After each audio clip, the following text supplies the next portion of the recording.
the guru of Squad 00, the assassin like no other. Yes, I'm the best at what I do. One of the most notorious in the YouTube anime and manga community. Don't doubt me for me, please. Some of y'all may be like, wonder, bro, what happened to? I'm trying to be consistent, but these things I really put forth, honestly, the research and I have to have my mind straight.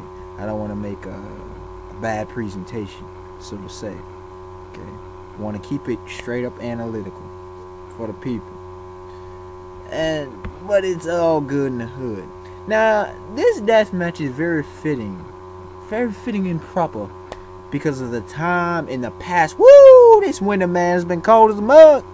It's not cold right here where I'm at currently, but it's been freezing. So these two lords of the ice, these ice masters, these ice titans. Shout out to Ice Titan. But anyway, these two, does it get much better than this? And this literally is going to be one of the greatest matchups I've ever encountered. You'll ever encounter. It'll be an interesting one to see what the people say. But anyways, without further ado, from the left side, he is one of the most powerful people in his series, period. He is a former admiral. That in of the Marines, that in of itself should speak volumes.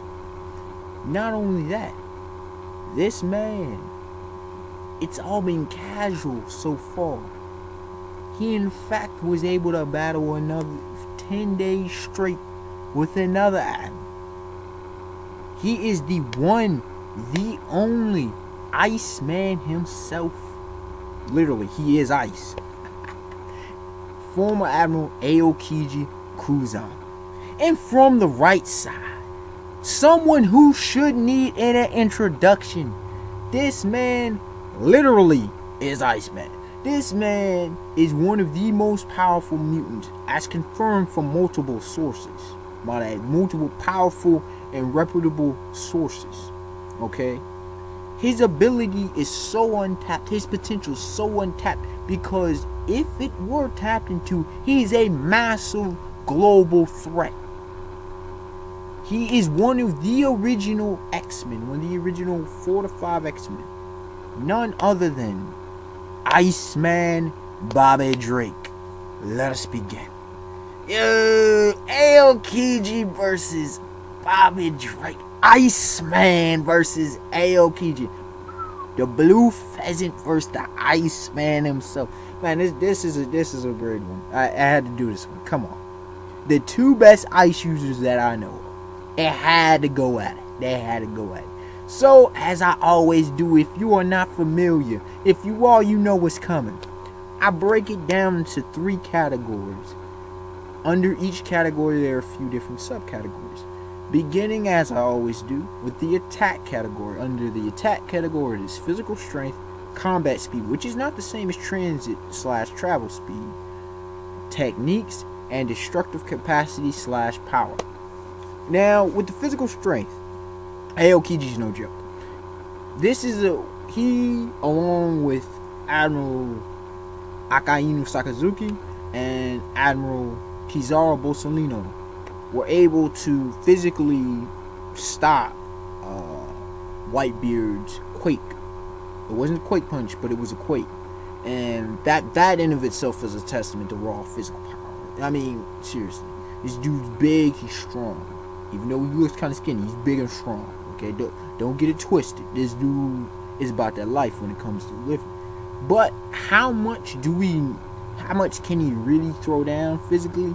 We're not too sure. But will we say he's the most physical dominant in the series? No, not definitely not. He can probably get it around a few times easily, casually. But when you compare it to Iceman and Bobby Drake, now Bobby Drake, neither of these two guys focuses on physical prowess, so this is something to consider. But with Iceman, he in terms of raw physical power, he normally is not, because he's a regular human. His abilities allow him to utilize ice and whatnot.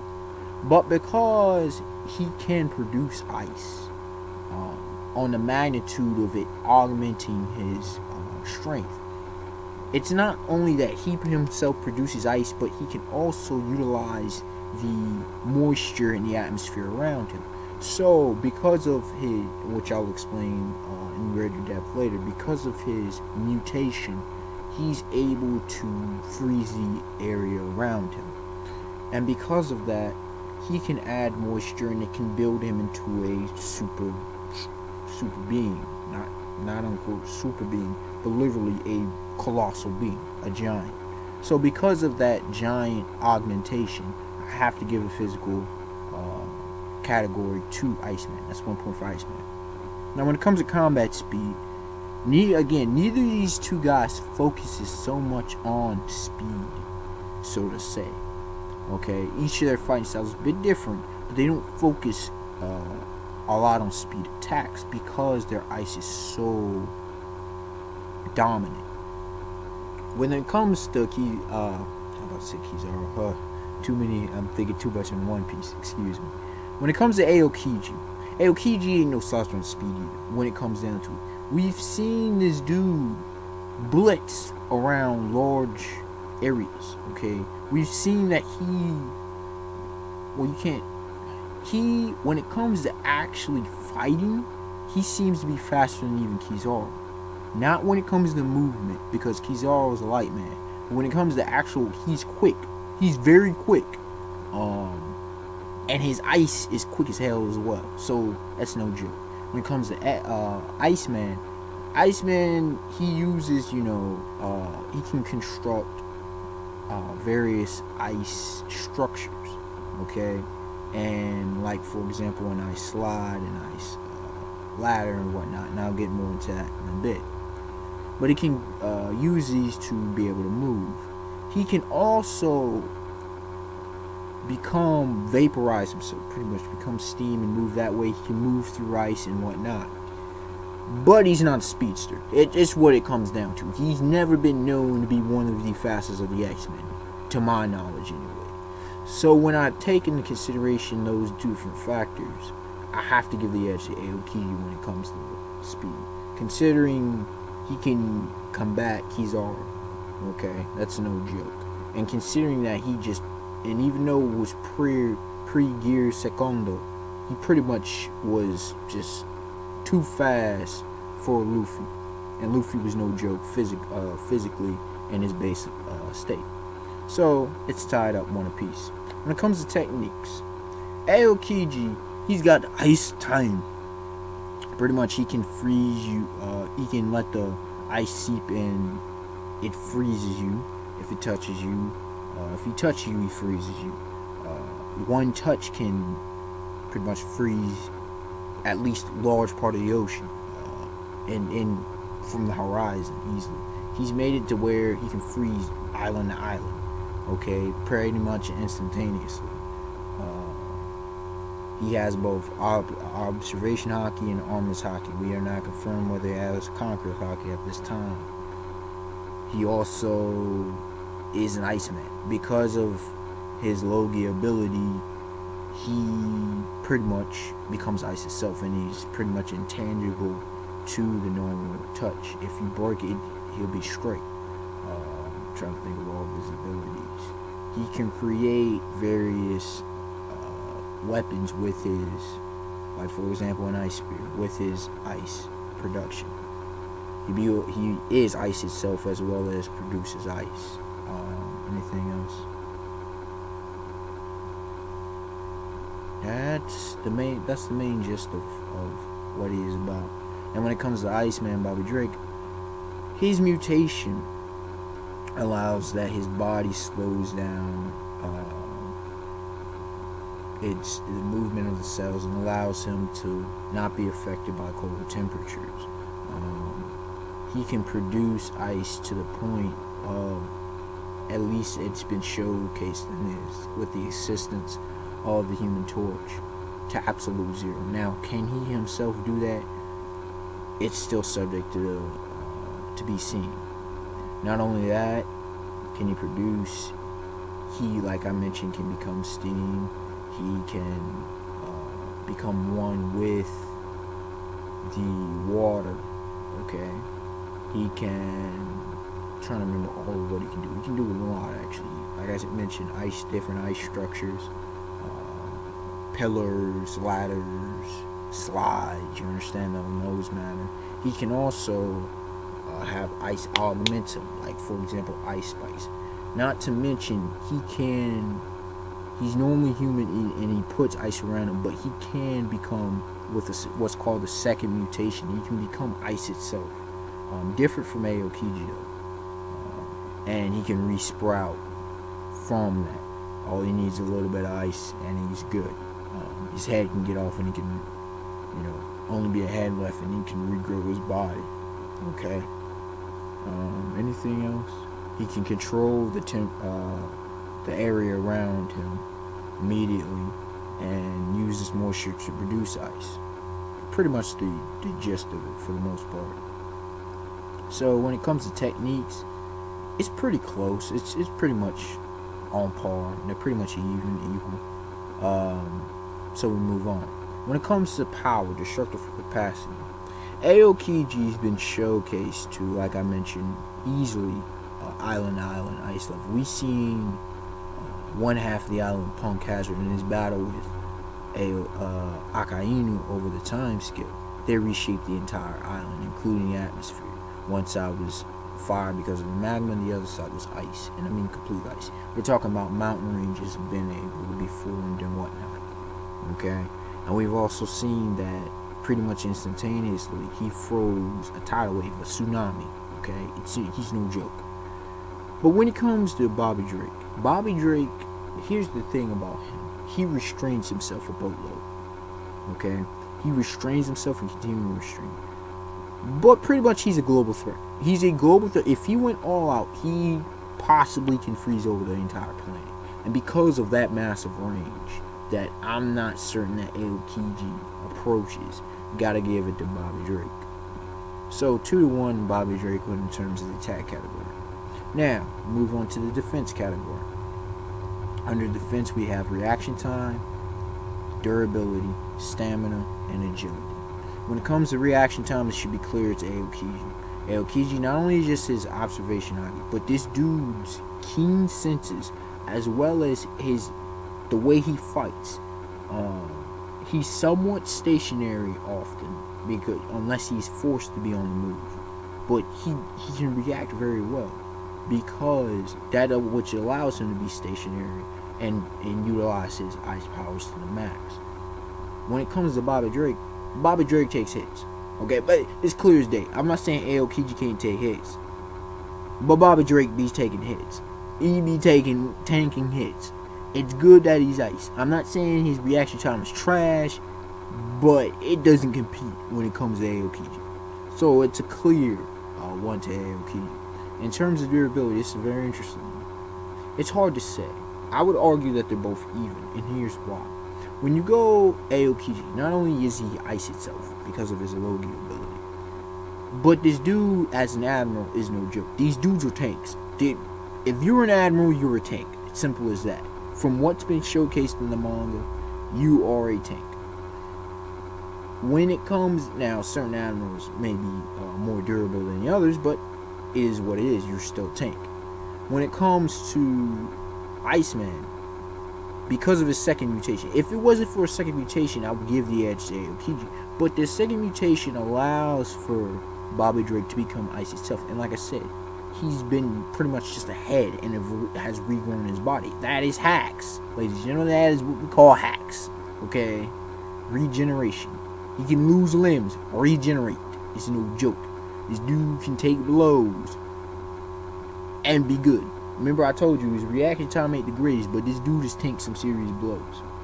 So, it's tied up. Now we move on to stamina. And this one is a clear cut, it edges out to Aokiji. Here's why. Aokiji lasted in the fight with Admiral Akainu, which I mentioned, 10 days, man, against a Magma Man. 10 days!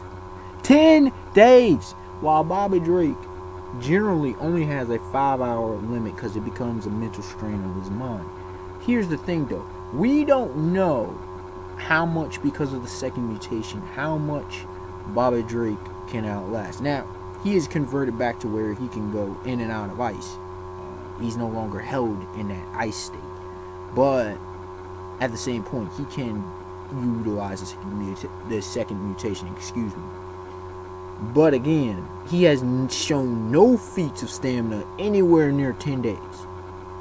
Not only this, but we see at Marineford, Aokiji, along with the other admirals, were not really phased much when it comes to combat. They hadn't really done much. So, take that for what it's worth. So, Aokiji's up 2-0. In terms of agility, this one again favors Aokiji. This dude is built to be that kind of fighter. Okay? It's not like Bobby Drake can't move. It's not like he can't, dip and dodge if necessary. But Aokiji, his fighting style, it's necessary. The way he fights, his body type, everything about him, he moves, he's quick. Bobby Drake ain't that quick. He can move, but he ain't that quick. So, the edge and defense clearly goes 3-0 to Aokiji. Now, strategy. The strategy category, which a lot of people overlook, which is very unfortunate. In terms of strategy, you have location, fighting style, as well as fighting IQ. One of the most important, if not the most important. In terms of location, this is pivotal. They can both fight over the water. Now, here's the thing. Aokiji, because he's a devil fruit user, seawater will weaken him significantly. So if he were to fall in the water, he's done that. He's over. It's over with him. But he can freeze the ocean. So take that for what it's worth. When it comes to Bobby Drake, if he's in a desert, he's in trouble. Because the drier the air, the less moisture, the less likely he can utilize his ability effectively, and it eventually drain him out, and he's done in that regard. So when it comes to an actual ocean, if Aokiji were to fall in the ocean, he's done. But if it's in a desert, we got a problem with Bobby Drake. Take that for what it's worth. When it comes to fighting style, this is very interesting. Aokiji, being a Marine, has learned some of the Rokushiki style techniques. He knows the Rokushiki style techniques and has mastered them to some degree. Some likely high degree. Like I've said, he's stationary, but he's very quick. With his movements, he's very keen in the style. He can hit you from any angle. He can hit you from close, mid, and long range. He's a nearly complete fighter. When it comes to Bobby Drake can also hit you from close, mid, and long range, but he prefers long range attacks because he'd rather stay on the move. You understand? With his and running around on this ice slide or just hitting you from a distance. So how this fight goes down, if Aokiji gets in closer, he's able to get in closer, it favors him. But if it's a more long distance fight, it would actually favor Bobby Drake. Now, when it comes to fighting IQ, the thing is, Aokiji is near, if not a fighting G.